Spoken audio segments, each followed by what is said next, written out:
Before the fame, before the hits, before the world knew the name DMX, there was a young man named DMX growing up in the rough streets of Yonkers, New York. Life wasn't easy. It was survival. Every day was a test of strength, mentally and physically. The environment around him was filled with struggle, broken systems, and constant pressure. But in the middle of that chaos, something powerful was forming, a voice. Not just any voice. A voice filled with raw emotion, pain, anger, and truth. As a teenager, DMX found himself drawn to hip-hop, inspired by legends like LL Cool J and Rakim. Their presence showed him that storytelling through music could be more than just entertainment, it could be a way out. But the turning point came through the streets. Battling other rappers, sharpening his delivery, building a reputation. His style wasn't polished, it was real. Aggressive. Unfiltered. You didn't just hear DMX, you felt him. People began to notice. The energy. The hunger. The authenticity. In a time where many artists were focused on image, DMX was building something different, a movement rooted in truth.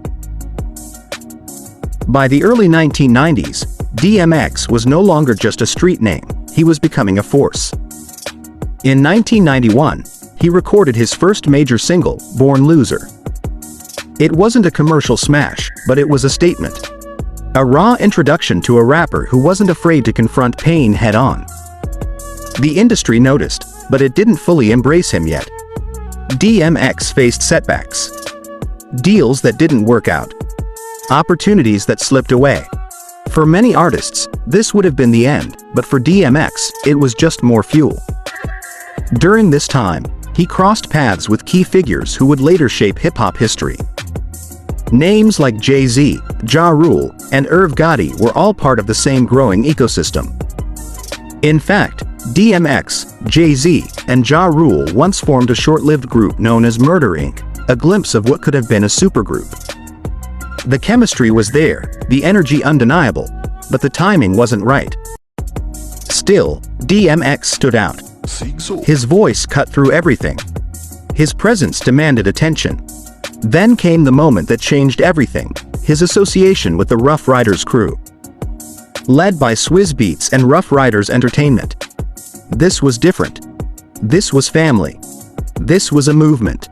And now, DMX was ready. Everything changed in 1998. That's when DMX dropped Get At Me Dog. This wasn't just a song, it was an explosion. The energy was unmatched.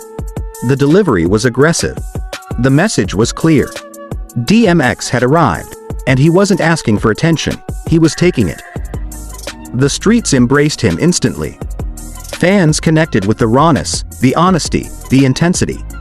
This was something hip-hop hadn't felt in a long time. Soon after came his debut album, It's Dark and Hell Is Hot, a project that would redefine hardcore rap and solidify DMX as one of the most powerful voices in the industry. Alongside Ruff Ryders artists like Eve and the Locks, DMX helped build a movement that dominated the late 90s. But what made DMX different wasn't just the music. It was the emotion, the vulnerability, the way he could go from aggression to prayer in the same breath. He wasn't just performing, he was expressing his soul.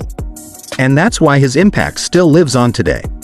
From the streets of Yonkers to global stages, DMX didn't just become a rapper, he became a voice for those who felt unheard.